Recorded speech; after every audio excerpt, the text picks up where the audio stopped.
आप क्या कह रहे थे? सर्वारंभ परित्यागी। आरंभ का मतलब ऐसा है, आरंभ को बोलते हैं अथ।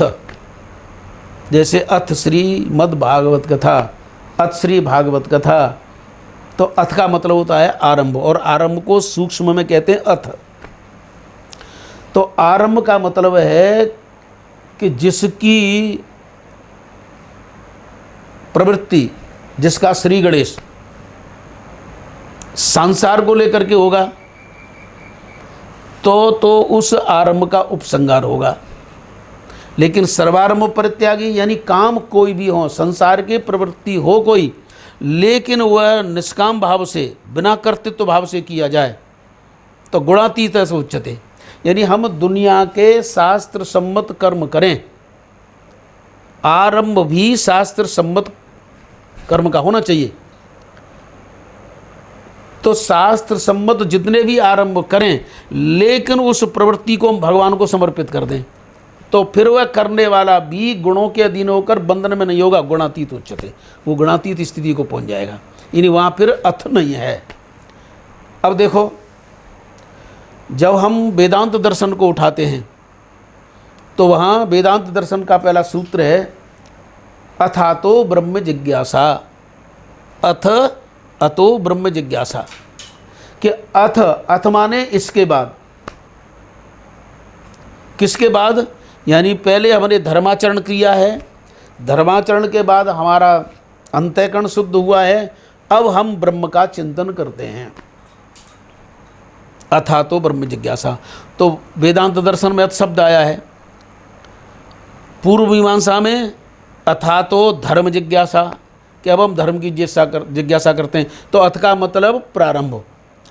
लेकिन भगवान कृष्ण कहते हैं कि यदि तुम शास्त्र सम्मत बड़ी से बड़ी प्रवृत्ति यानी आरंभ मुझे समर्पित करके करते हो, तो फिर वह आपका आरंभ, वह आपकी प्रवृत्ति आपको निवृत्ति की तरफ ले जाएगी। तो आरंभ परित्यागी का मतलब है काम तो हो, हम काम न छोड़ दें। यानी जो शास्त्र सम्मत कर्म हैं उन्हें करें जरूर, क्यों? भगवान को समर्पित करें। क्यों? कर्म करेंगे नहीं, ऐसा हो ही नहीं सकता। जब तक ये शरीर है कर्म होता रहेगा, चाहे सकाम हो या निष्काम, कर्म होता रहेगा। इसलिए सकाम हो तो, निष्काम हो तो।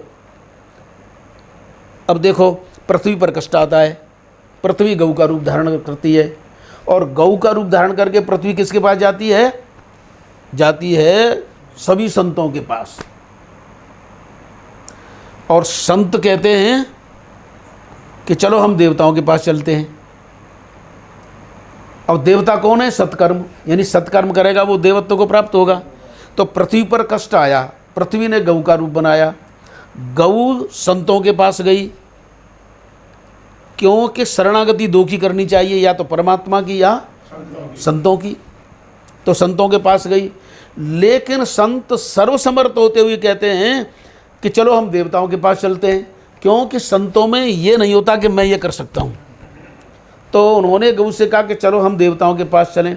पृथ्वी ने कहा कि मैं तो आपके पास आई, आप देवताओं के पास क्यों ले जा रहे हैं? बोले देवता सत्कर्म का प्रतीक हैं, तुम हमारे पास आई, लेकिन कोई भी संत ऐसा नहीं कह सकता कि तुम सत्कर्म मत करो।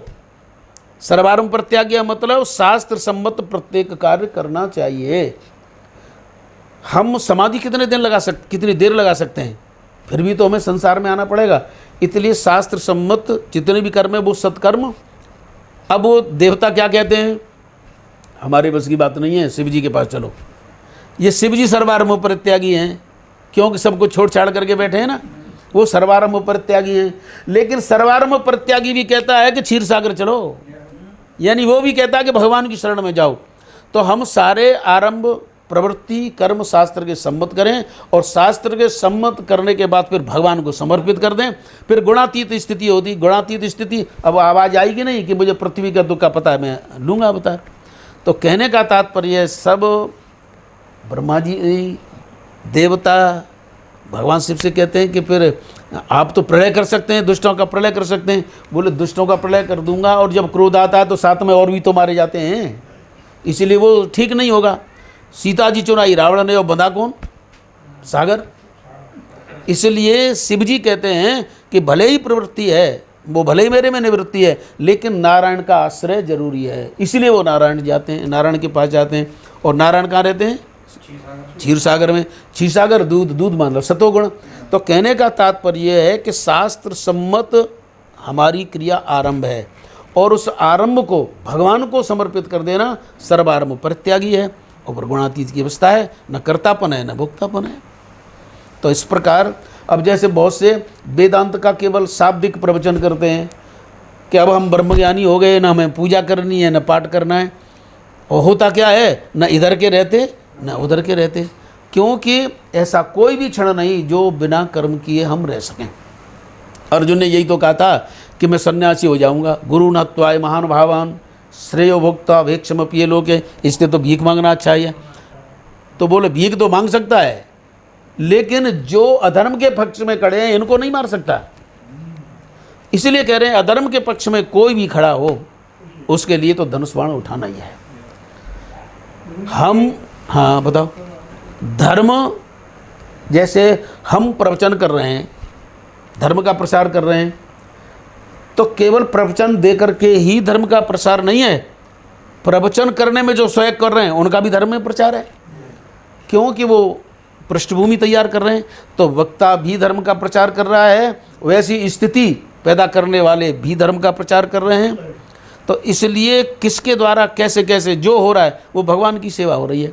हमने कभी बीए में, वो आपने तो सब पढ़ा है, ऑन माई ब्लाइंडनेस शायद एक कविता है, तो वो अपने अंधेपन को कहता है, अंधेपन पोइम है, तो वो अंधेपन पे वो कहता है, वो लिखता हुआ राइटर, कि कोई भी ऐसा नहीं है जो भगवान की सेवा नहीं कर रहा हो। तो कहने का मतलब जो सर्व है उसके लिए आरंभ हो। सर्वारंभ का मतलब जो सर्व, और सर्व कौन है? मत्त परतरम नान्यत, मेरे से अतिरिक्त और कुछ नहीं है, भगवान ही तो सर्व है। बनाने वाला भी वह है, बनने वाला भी वह है। तो हमारे आरंभ सब उसके लिए हों, हमारे कर्म सब उसके लिए हों, लेकिन कर्म पर ध्यान देना होगा शास्त्र सम्मत, क्योंकि शास्त्र सम्मत क्रिया धर्म है, शास्त्र के प्रतिकूल अधर्म है।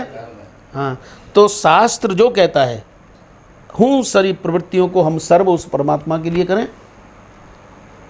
और फिर उसी को समर्पित कर दें, बस गुणातीत की स्थिति है।